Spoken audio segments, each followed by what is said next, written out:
You have to all agree that impeaching Rigathi Gachagua has made William Ruto to be vulnerable. Vulnerable in the sense that anybody can attack him now. Imagine after Rigathi Gachagua has gone home, then an impeachment motion is tabled by either a member of parliament from, maybe even if it's Ukambani again, it's tabled in parliament. Who will Ruto call to save him? Guys, let me take this, let me sit well so that I make this very clear to you. William Ruto, he has MPs from Rift Valley, not the entire Rift Valley, the Kalenjin land. William Ruto, those are the MPs he can bank on 100%. Now, William Ruto, to impeach Gachagua, he needed the MPs of ODM. They came on board. Gachagua was impeached. He was an MP from was a deputy president from the central region. If the grant turns hostile, the MPs will turn against Ruto. Now, that means William Ruto should have lost Mount Kenya completely. Who made William Ruto the president? The Mount Kenya region. That's the fact that you have to accept that. So that means that if you get the Mount Kenya MPs out of Ruto, he's vulnerable. And if he's vulnerable, who will come to defend him? One person. Uhuru? No, I mean Raila, Amolo, Odinga. Raila Amolo Odinga is the one who can come with his MPs, combined with those of the Rift Valley, and at least for those of Western, talk to them 1 or 2, 3 of ODM to ensure that he has stopped the impeachment motion. But if Raila again will decide to impeach William Ruto, one touch. Unless people die. One touch. Because if Ruto has created enemies in Central, created enemies in Luo Nyanza, he has created enemies in Western, he creates enemies and in Coast. Now he does not go with the Kamba region. Then now they decide to impeach him. Who will defend him? That makes it very clear that William Ruto has made himself vulnerable and that his future is in the hands of Raila Amolo Odinga. Come in 2027, there's nobody can trust William Ruto. It's only Raila to deliver votes to him or to create a political perception that he has won because Raila support, and in the view it's rigging so that he can be in office.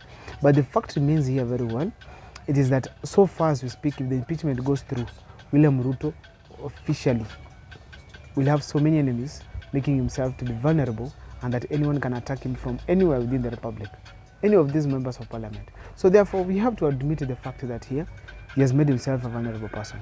Now, does Raila have the powers in 2027? Yes, immensely. Without Raila, William Ruto will not go anywhere. Just take Joho and Oparanya, keep them. Leave him with his Mudavadi. Mudavadi without an MP, without anything. Wetangula just him and a few 5 maximum MPs. There's nothing they can help Ruto with. And actually, they didn't even bring the 30% of the votes they were expected to bring from Western Kenya. Raila took 70, they took 80 actually, and they took the rest.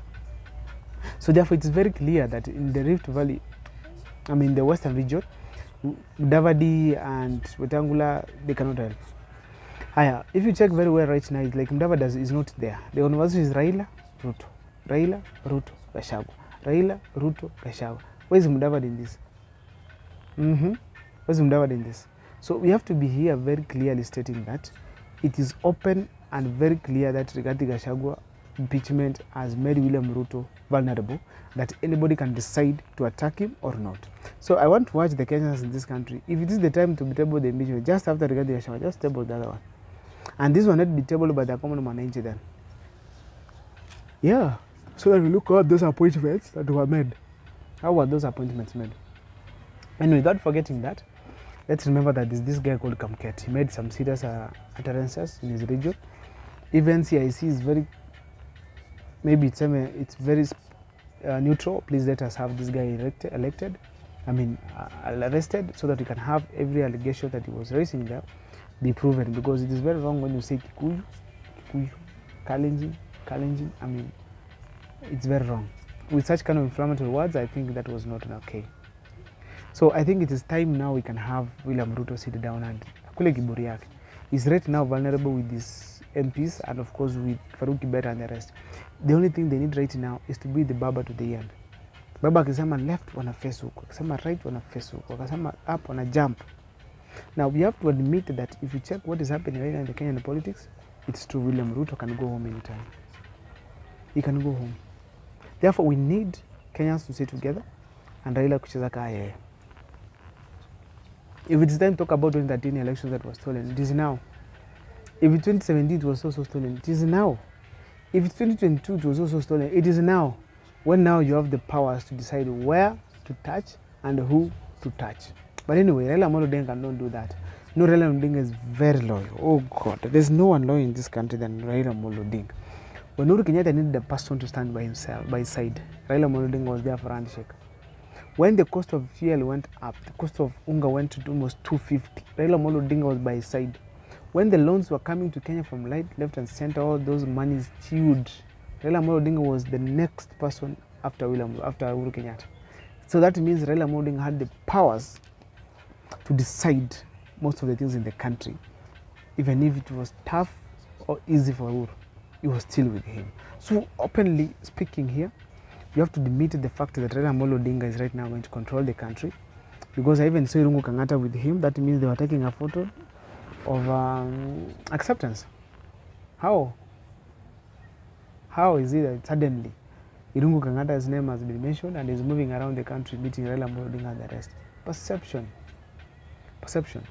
And for those people crying about Kindiki, you know, Kindiki, yes, he comes from Meru, but I want to state here categorically that it's all about tribe right now. Give us, even if we get a Kikuyu deputy president and a Kikuyu president, me, I don't care, so long as these are performers. That's what we need in this country. It's not all about tribe. As Morata says, it's not all about tribe. It's all about having people who are performing well in power. So after Raila Amolo Odinga is in government, we want to hope to see and things are going to work well. However, I'm disappointed because despite the questions that were raised by Kenyans, the Adani still have been given the country. Please, Adani now take everything, plus the roads. Adani take everything. Adani take everything so that we can stay like that, because Raila Amolo Odinga has decided to then say Adani is clean, now let him take everything. But I think I've learned one simple thing, that when Kenyans depend on you, please, and you are capable of giving them whatever they want, wape, Raila, Odinga, honorable, right honorable.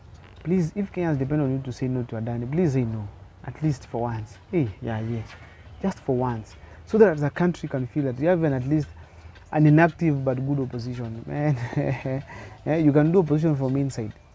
So that you can have some of these policies passed that are good. Not just a policy passed, comes to us, we say no, then we go and pass it again.